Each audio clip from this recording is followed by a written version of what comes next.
மீனராசிக்காரர்களுக்கு அற்புதமான நல்ல பலன்களை தரக்கூடிய அமைப்புகள் இப்போது இருக்கின்றன. 4ஆம் இடத்துல குருச்சுக்கிரன், 7ஆம் இடத்திலிருந்து பூரண ராஜயோகாதிபதியாகிய செவ்வாய் அப்படியே ராசியை பார்ப்பது ஒரு பெரிய பாதுகாப்பு. 6ஆம் இடத்துல 15ஆம் தேதிக்கு பிறகு சூரியன் வலுவாக இருக்கிறார். 6ஆம் அதிபதி வலுத்தாலே என்ன, கொஞ்சம் கடன் வாங்க வேண்டிய சூழல் வரும். ஆனால் கூடுமான வரைக்கும் கட்டுப்பாட்டோடு இருங்க. அதிக வட்டிக்கு மட்டும் வாங்கிடாதீங்க. ஜென்மச்சனி நடந்துகிட்டு இருக்கு. ஒரு 30-40 வயதுகளில் இருக்கிறவர்களுக்கு கண்டிப்பாக அந்த பண தேவை என்பது அப்படியே போட்டு ஒரு மாதிரியாக இருக்கும். வேலை போன்ற நிலைமைகளில் கொஞ்சம் ஒரு மாதிரி ஸ்தம்பிச்சு போன நிலைமைகளில் இருக்கும். 50 வயசுக்கு மேலே இருக்கிறவங்களுக்கு நல்லதுகளே நடக்கும். கடன் வாங்குவீங்க, ஆனால் வீட்டுக்கான வளர்ச்சிக்கான கடன் வாங்குவீங்க. அந்த கடன்கள் உங்களை ஒன்றும் செய்யாது. 7ஆம் இடத்துல இப்போது சனி செவ்வாய் பார்வை இருப்பதால் நட்புகள், உறவுகள், கணவன் மனைவி, காதலன் காதலி எல்லாமே அடிபடும். இந்த மாதம் நண்பர்களை நம்ப வேண்டாம். காதலில் சக்தியை விரயம் பண்ணாதீங்கன்னு இளைய பருவத்தின 20-30 வயசில் இருக்கிறவங்கள ஓப்பனாக சொல்லிடுவேன். எது ஒன்றையும் நம்பிடாதீங்க.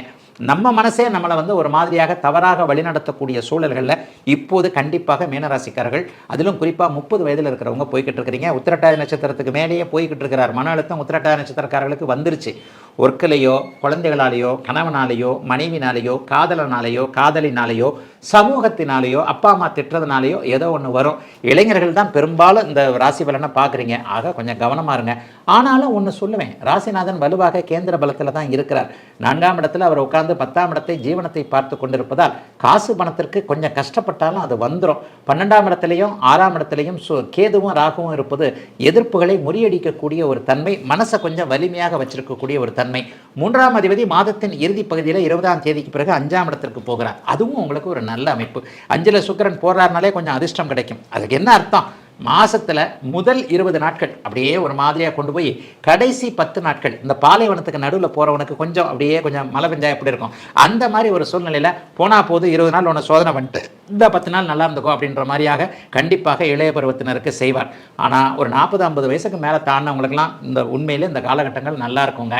கடன் வந்தால் கூட வளர்ச்சிக்கான கடன் தான் வரும். வீடு பொருள் வாகன சேர்க்கை, பிள்ளைகளுக்கு ஏதாவது நன்மைகளை செய்யக்கூடிய அமைப்பு, சிலருக்கு லட்சியங்கள் நிறைவேறக்கூடிய அமைப்பு, சிலருக்கு என்ன தேவையோ அது கிடைக்கக்கூடிய அமைப்பு. மிக மிக முக்கியமாக வெளிநாடு வெளிமாநிலம் போன்ற இடங்களில் இருக்கக்கூடிய மீனராசிக்காரர்களுக்கு எல்லா அமைப்புகளையும் வீடு வாங்குறது, வாகனம் வாங்குறது, வேலை மாற்றம் நடந்தாலும் நல்ல வேலை மாற்றம் இருக்கிறது, தொழில் நல்லா இருக்குதுன்னு தூர இடங்களில் இருக்கிறவங்களுக்கு இந்த 7.5 சனியோட பாதிப்புகள் கண்டிப்பாக இருக்காதுங்க.